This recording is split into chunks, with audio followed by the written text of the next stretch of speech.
북한의 4차 핵실험 이후 한반도 정세가 엄중한 가운데 박근혜 대통령이 철저한 대비 태세를 당부했습니다. 그런데 북한이 25년 넘게 드론, 즉 무인기 개발에 주력해 현재 300여 대를 운용 중이라는 분석이 나와 주목되고 있는데요. 북한의 다음 도발 시나리오는 무엇일까요? 한국국방연구원 김철우 박사, 한국국방안보포럼의 양욱 수석연구위원과 함께 자세한 얘기 나눠보겠습니다. 어서 오세요. 안녕하십니까. 네. 북한이 4차 핵실험 이후에 지금까지는 이렇다 할 움직임을 보이지 않고 있는 상황인데 박근혜 대통령이 철저한 대비 태세를 당부했습니다. 일단 겉으로만 보면 좀 잠잠한데 지금 한반도의 긴장 수위 어느 정도라고 보십니까? 한반도의 그 전략적 군사적 긴장 수위가 굉장히 높습니다. 특히 박근혜 대통령께서 지적하신 대로 48년 전 오늘 1968년 1월 12일 시청자 여러분 잘 기억하실 그 김신조 일당의 청와대 뒷산까지 침투했습니다. 네. 그때 당시로서는 대통령을 살해하기 위해서 거기까지 특수부대로 위장한 요원들을 침투시키라고 생각을 못했거든요. 그렇기 때문에 우리가 근거 없는 낙관론에 기대해가지고 너무 상황을 안이하게 봐서는 안 된다. 만반의 대비태세를 갖춰야 되는데 이 대비태세라는 게 최전방의 전선을 지키는 군인의 문제가 아니고 오늘 통합방위회의에서 강조된 민관, 군, 경 모든 사람이 같이 이 위중함을 같이 공감을 해야 됩니다. 그래야 되고 그다음에 논의로 끝나서는 안 되고 이것이 구체적인 추동력. 그때 당시에도 그 향토예비군이라는 제도를 탄생시켰지 않습니까? 마찬가지로 지금 4차 핵실험 수소폭탄 운운하는 이런 엄중한 사태는 고도의 정치군사 전략 게임입니다. 그렇기 때문에 국내 정세 김정은의 그것도 보면서 김정은이 정치 시즌이라는 것을 아주 이용할 겁니다. 그들이 말하는 전략적 셈법이죠.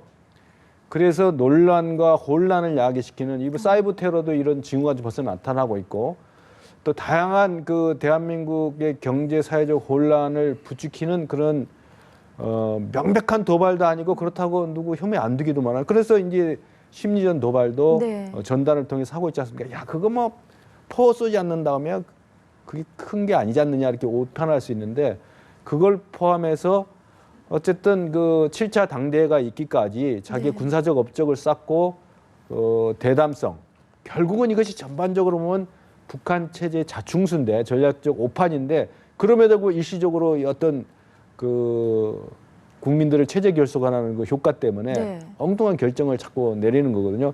그래서 우선 제일 경계해야 될 것은 적을 얕잡아 봐서는 안 돼요. 과대평가해서 불안감에 떨 필요도 없지만 얕잡아 봐서는 안 돼. 그래서 이 겉으로는 좀 그 핵실험 이후에 큰 뭐 조항이 없지만 수면 밑에는 어마어마한 그 전략적 계산들을 하고 있고 우리도 이제 국제 공조를 바탕으로 하고 있기 때문에 얕잡아 보면 안 된다. 방심하면은 안 돼. 그리고 군사 대비 태세나 이런 안보 태세는 최악의 상황을 가정해야 됩니다. SLBM 성공 못했다, 수소폭탄 아니다, 너무 에너지 낭비할 필요 없이 자기가 했다고 하기 때문에 그거에 대한 대비책을 우리가 정말 지혜를 짜내서 마련해야 되는 거 아닌가. 그리고 그것이 논의로 끝나지 않고 어떤 추동력, 마지막 결실을 이루는 그런 법적, 제도적 조치가 하루빨리 이루어져야 된다 이렇게 봅니다. 네, 일상의 변화가 없고 평화로우니까 안보에 대해 좀 잊고 살기가 쉬운데 안보보다 중국 중시가 더 크게 생각되는 게 현실입니다. 관심과 또 대비가 필요할 것 같습니다. 자, 이렇게 안보 상황이 엄중한데 북한이 25년 넘게 드론, 그러니까 무인기 개발과 성능을 향상시키는 데 주력해왔다고 합니다. 무려 300대나 운영을 하고 있다고 하는데 그게 얼마 전에 그 도라산 인근에 날아왔다 돌아간 그 무인기 맞습니까? 뭐 일단은 북한이 보유하고 있는 무인기 종류가 굉장히 다양합니다. 이제 애초에는 이렇게 자신들이 개발할 능력이 없었기 때문에 뭐 예를 들어서 중국제 어떤 그런 이제 무인기 같은 것들을 이제 도입을 해서 운영을 한다거나 뭐 아니면 이제 그 방현이라고 알려진 기종 같은 경우도 사실은 그 중국의 굉장히 초보적인 단계에 그 우리로 얘기하면 그 원격 조종하는 그 무인 항공기 같은 것들을 활용을 한 것이었거든요.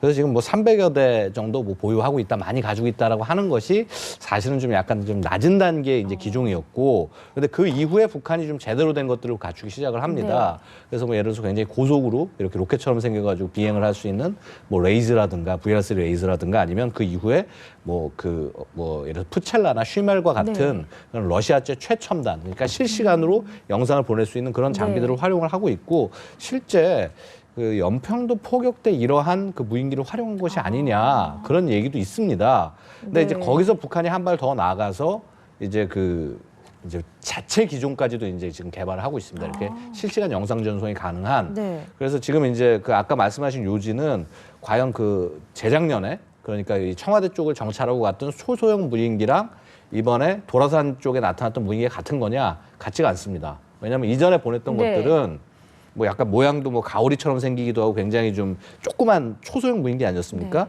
모형이라고 오해할 만한. 그렇죠, 맞습니다. 그런 정도 굉장히 모습이었잖아요. 작은 모습이었지 않습니까? 이제 그거는 뭐냐면은 당시에 이거는 북한이 직접 생산한 것이 아니라 중국에서 생산을 한 민간용, 민수용 무인기를 가지고 와서 그거를 이제 군용처럼 활용을 한 거고요. 그리고 이제 지금 이 북한이 예를 들어서 지금 새롭게 개발하고 있는 이런 것들, 이 경우에는 조금 그런 것과는 다르게 좀 더 덩치도 크고 좀 본격적인 작전이 가능하고, 그다음에 이전 무인기 같은 경우는 영상 실시간 전송이 안 됐어요. 그게 무슨 말인고 하니 사실상 전략적인 가치로서 활용하는 무인기로서는 한계가 있다는 겁니다. 근데 지금 만약에 북한이 개발하고 있는 무인기가 그다음에 그 도라산에 나타난 무인기 같은 것들은 결국은 실시간 영상 전송이 가능한 것이고, 이런 것들은 우리 군에게 피해를 미칠 수 있는 가능성이 충분히 있다는 것이죠. 그래서 일단은 북한이 무인기를 개발을 하고 보유하려는 노력을 하고 있느냐, 이거는 예스입니다. 그런데 예를 들어서 300대 정도를 많이 갖고 있고 지금 당장 위험하냐, 이 부분에 있어서는 약간 퀘스천 마크를 붙일 수가 있는 거고요.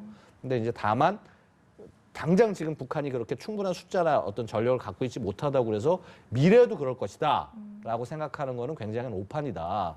지금 뭐 결국 북핵도 마찬가지 아니겠습니까? 북한이 뭐 핵 개발할 수 있겠어? 라고 우리가 이렇게 얕잡아 봤는데 결국은 4차 핵실험까지 가면서 꾸준히 끌고 가고 있듯이, 무인기도 마찬가지로 자꾸 그러한 자신들이 개발하고자 하는 방향을 향해서 뚜벅뚜벅 걸어 나갈 것이다, 이렇게 판단할 수 있습니다. 당장 위협적이진 않지만 북한이 단지 조악한 무인기만 갖고 있다고 생각하면 오판이군요. 박사님, 북한이 이렇게 드론, 무인기 개발에 주력하는 이유가 무엇입니까? 저도 그 공군 출신이기 때문에 무인기에 관심이 많은데 일단 최첨단 우리 F-15 같은 걸로 경쟁하기는 자기들이 상대가 안 됩니다. 그러니까 재래식 무기에서도 비대칭 전략을 쓰는 거죠. 저비용 고위협, 저비용 고혼란, 저비용 고 논란이 많은 그런 걸 하는 거거든요. 그래서 이제 그 무인기 중에서 우리가 미국식의 무인기를 생각하는데, 무인 전투기라든가 무인 원격 조종 공격기라 이런 게 아니라 대부분 무인 정찰기고 그중에서 상당히 무인 공격기형을 보여줬어요. 2012년도 퍼레이드에도. 그렇기 때문에 우리가 여기서 중요하게 생각하는 거는 그런 정도의 그 원격 조정이 되고 실시간 영상 정동이 되는 거는 그런 페이로드, 그런 그 중량을 견딜 수 있다는 것은 거기다가 생화학 무기라든가 다른 공격 무기를 쓸 수가 있다. 거기다가 뭐 최첨단 뭐 공대지 미사일을 하는 게 아니고 그거는 감당이 안 되니까 소량으로도 극도의 심리적 패닉 현상을 일으킬 수 있는 그런 협박 내지는 가능성을 계속 비춰주는 거죠. 그래서 이런 것도 그 공군력 같이 자기들이 도저히 전통적인 방법으로 상대가 안 되는 거는 아주 AN2기라든가 무인기라든가 아주 초보적인 걸로 효과를 극대화하는, 그리고 위협, 그리고 대한민국이 그거 대비하기 위해서 막대한 정보 비용과 군사적 무기 이 체계의 그 예산을 거기다 투입해 버리도록. 그렇게 해서 정작 중요한 핵이나 미사일이라든가 장사정포 같은 데는 대비가 약화되도록. 한정된 국방 예산으로 이게 막 자꾸 나오니까 이거 대비해야 된다 해가지고 온갖 여기가 우선순위가 높아지기 때문에 일종의 그 군사 무기의 양동작전 기만입니다, 이게. 그래서 적정한 경계심은 좋지만 합리적 충분성을 가고 정말 대한민국의 그 명운을 좌우할 만한 핵 문제라든가 장거리 미사일, SLBM 이런 같은 전략 무기에 대해서 더 관심을 두면서 다른 모든 가능성에 대비해야 돼. 그러니까 군이 지금 굉장히 좀 어렵습니다. 그래서 이런 때일수록 국민들이 군을 믿고 지지해야 되는데 현실이 좀 안타까운 면이 많이 있어요.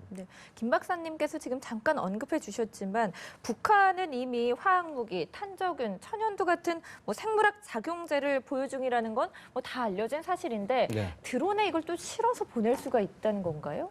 뭐 그럴 수 있습니다. 그런데 제가 이제 드리고 싶은 질문은 네. 북한이 그렇게 수많은 미사일과 장사정포 같은 것들을 갖고 있는데 굳이 드론에 실어보낼 이유가 없다는 겁니다. 그래서 이제 아마 이제 이런 얘기를 할 수 있는 것은 어떤 부분이냐면 드론 같은 경우들은 일정 크기 이상이 되면 전부 우리 공군이 탐지를 할 수가 있습니다.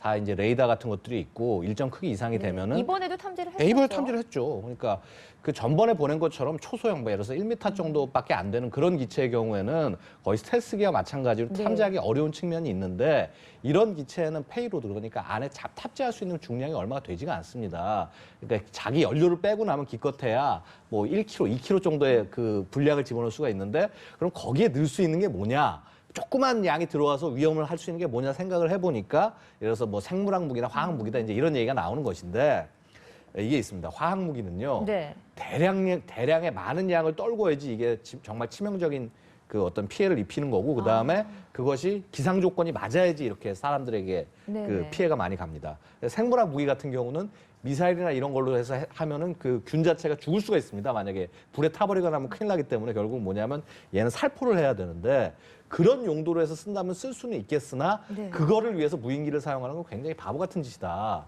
그래서 사실은 이제 우리가 무인기에서 걱정해야 될 부분들은 네. 그런 부분이 아니라 예를 들어서 무인기가 앞으로 북한이 어떤 식으로 발전해 나갈 거냐. 지금 우리가 굉장히 뭐 북한이 뭐 아까 지금 영상 보면은 단계가 뭐 예를 들어서 지금 나오고 있는 저 기체 같은 경우는 네. 원래 표적기를 쓰는 건데 그거를 이제 무인 그러니까 자살 타격기식으로 해서 자기가 갖다 받고 공격을 하게 만들어 놓은 겁니다. 네. 근데 사실 저거는 뭐냐면 순항 미사일과 다를 바가 없는 거예요. 그러니까 이게 어떻게 보면 저렇게 굉장히 로우테크 중심이 되는 것이 아니냐라고 예상을 하는데 네.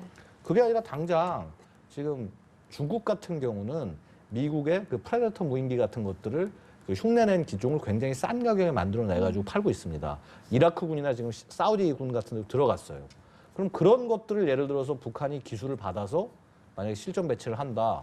그럼 우리 당장 위협이 되는 겁니다. 그러니까 되려 그러한 어떤 최신 동향이나 이런 부분들에 신경을 써야지 이런 자잘한 것들에 자꾸 이제 붙잡고 늘어지면은 그야말로 뭐라고 그럴까요? 어떤 전략적 중심을 놓치게 된다. 네. 전혀 엉뚱한 걸 바라보게 될 수도 있다는 것이죠. 네.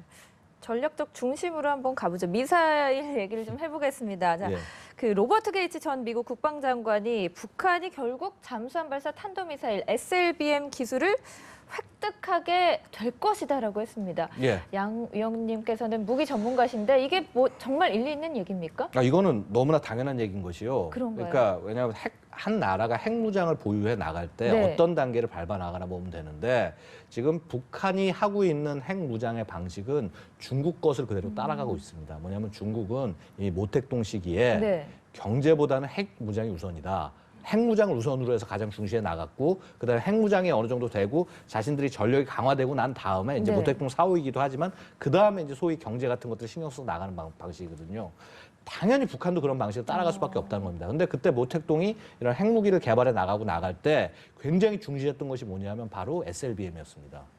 왜냐하면 당시에 SLBM을 개발한다는 것이 굉장히 어려웠어요. 네. 그 중국 스스로 힘으로 한다는 것이. 그래서 소련으로부터 예를 들어서 이제 골프급 같은 잠수함을 받아서 그거를 만들기로 했다가 중소관계가 틀어지면서 기술을 못 받게 된 겁니다. 네. 그러니까 골프급 받아 있는 그 첫 모델 그거를 가지고 수십 년을 연구를 해서 거의 한 20년, 30년 만에 자국의 SLBM을 만들어낸 게 중국이란 겁니다. 네. 결국 뭐냐면 무슨 일이 있어도 SLBM은 중국이 가져가야지 주변국을 견제할 수 있다라는 그런 어떤 중국 지도부, 특히 모택동의 결단이 네. 중국에 영향을 미친 거고 그게 이제 된 거고요. 마찬가지로 지금 북한도 똑같은 길을 걷고 있다는 겁니다.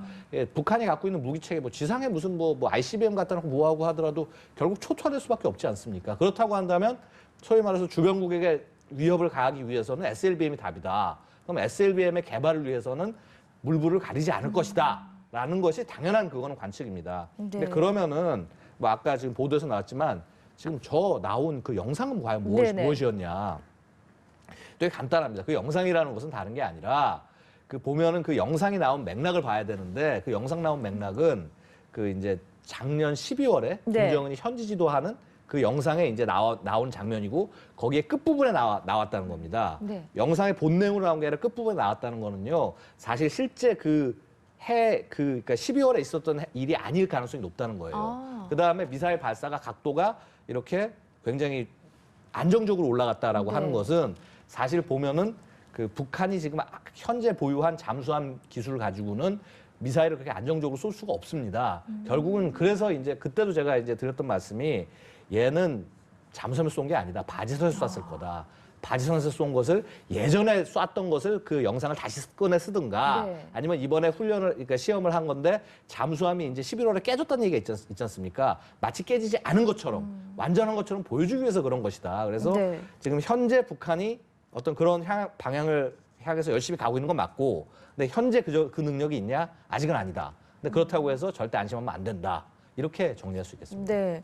김 박사님, 지금 저희 화면으로 계속해서 나갔지만 북한이 최근에 공개한 SLBM 시험 발사 영상 조작된 것이다, 가짜라는 얘기들이 상당히 많은데 그럼에도 불구하고 북한이 이렇게 영상을 공개하는 속내가 무엇일까요? 그렇죠. 지난번에 수소탄 실험 발사할 네. 때도 자기 사인지까지 공개하고 내가 주범이다. 이게 모든 게 내 공적이다. 뭐 이렇게 했는데 지금 그 실험 자체도 중요하지만 그걸 영상을 통해 가지고 자꾸 미국을 자극하면서 네. 미국의 반응을 유도하는 거죠. 그리고 그런 방송이 어떤 그림을 좋아하는 것도 알아요. 그 사실 여부가 중요한 게 아니고 네. 기다 아니다 논란을 벌일 게 아니고 이것을 통해서 이른바 전략적 소통, 그 자기들의 전략적 셈법에 의해서 이게 압력을 가하려는 건데 지금 게이트 장관이 발언이라든가 그분이 정보, 뭐 국방 모든 기관에서 6 대통령을 모시고 오래 근무한 노회한 최근에 책도 나왔습니다만 네. 다시 그래서 그런 그 고대 전문가가 그 경고하고 언급하는 건 굉장히 의미가 있다고 봅니다. 그래서 그 장거리 미사일도 있고 다 있는데 네. 일본을 자극하기보다는 미국을 겨냥한 계속 그런 SLBM이죠. 미국은 SLBM을 부각시켜야 다른 전략적인 기동을 하기가 편해요. 뭐 사드 문제도 그렇고 여러 가지 그 미국의 전략이 그렇다고 오바마가 김정은을 왜 언급 안 했냐? 네. 언급할 필요가 없죠. 맞상대할 필요가 없는 거죠. 주변 상대. 그래서 계속 SLBM 문제는 논란을 벌일 거고 미국의 싱크탱크나 주요 커뮤니케이터들이 핵이나 이런 거 그리고 중국한테 계속 압력을 하면서 핵은 너희가 하고 SLBM은 우리가 한다는 그런 다목적 포석이 있기 때문에 이런 그 너무 진짜냐 아니냐 네. 가짜냐 조작이냐 여기에 너무 할 것이 아니고 그들의 나가는 방향 의도를 봐야 됩니다. 핵을 소형화했다라는 그리고 여기까지 쭉 보면은 그 우리가 기대하고 분석했던 것보다 항상 깜짝깜짝 놀라는 결과들을 내놨단 말입니다. 네. 그런 추세를 봤을 때 방향의 SLBM을 계속 개발하는 그 방향으로 나갈 것이다. 시간의 문제이기 때문에 너무 우리가 안주해서는 안 된다 이렇게 봅니다. 네. 북한의 이런 움직임 속에 고고도 미사일 방어 체계인 사드 문제가 다시 도마 위에 올랐습니다. 박근혜 대통령도 대국민 담화에서 언급을 했었는데 이번에는 미국의 유력 싱크탱크인 전략국제문제연구소에서 사드의 한반도 배치를 공개적으로 권고를 했습니다. 이런 일련의 상황을 어떻게 해석해야 됩니까? CSIS의 그 권위 있는 페이퍼를 그 무시하거나 그러진 않습니다. 네.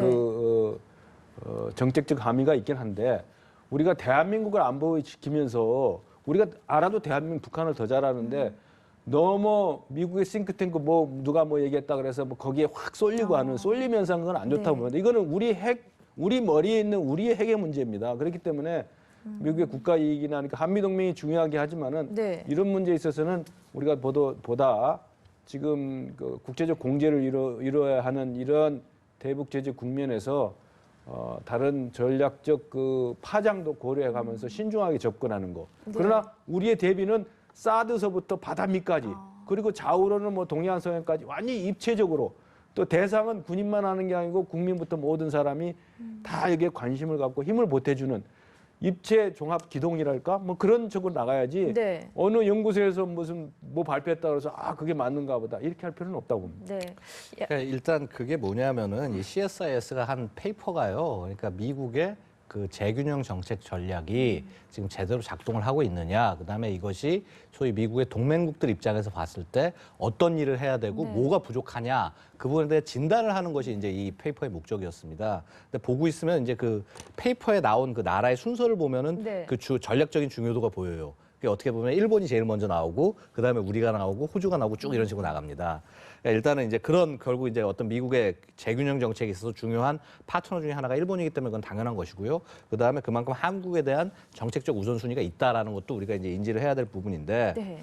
결국 보면 뭐냐면 내용 자체가 그닥 알맹이가 없습니다. 이제 저도 뭐 꾸준히 이제 한번 이 내용을 네. 차분히 한번 읽어봤는데 결국은 여태까지 그동안 오바마 정부가 해왔던 것들 혹은 미국의 어떤 전문가들이 바라봐왔던 내용들이 그냥 그대로 그냥 돼 있는 것이고 네. 그다음에 사드에 대한 언급이 나온 것도 그 어떤 사드의 무기 체계의 어떤 필요성에 대한 정확한 그 연구를 통해서 나온 것이 아니라 전반적으로 이렇게 지금 이렇게 한반도 입장에서 보니까 미사일 네. 방어 능력 자체가 부족하더라.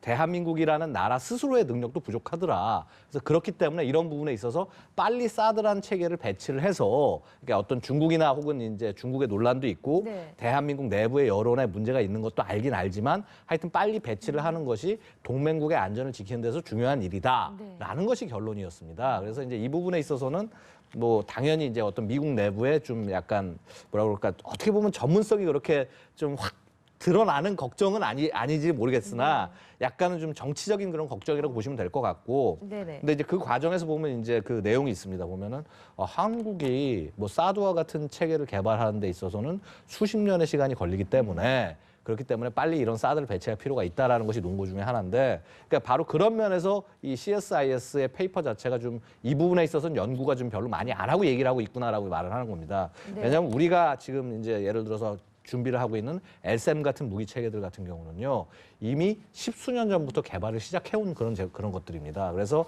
그런 부분에서 봤을 때 약간 너무 이렇게 그런 미국의 얘기에 네. 좀 흔들릴 필요는 없다. 근데 다만 사드 배치가 중요한 이슈다라고 생각하고 있다는 점, 이 점에 대해서는 우리도 굉장히 귀를 기울일 필요가 있다 이렇게 생각이 됩니다. 네. 자, 두 분 말씀 여기까지 정리하겠습니다. 오늘 고맙습니다. 감사합니다.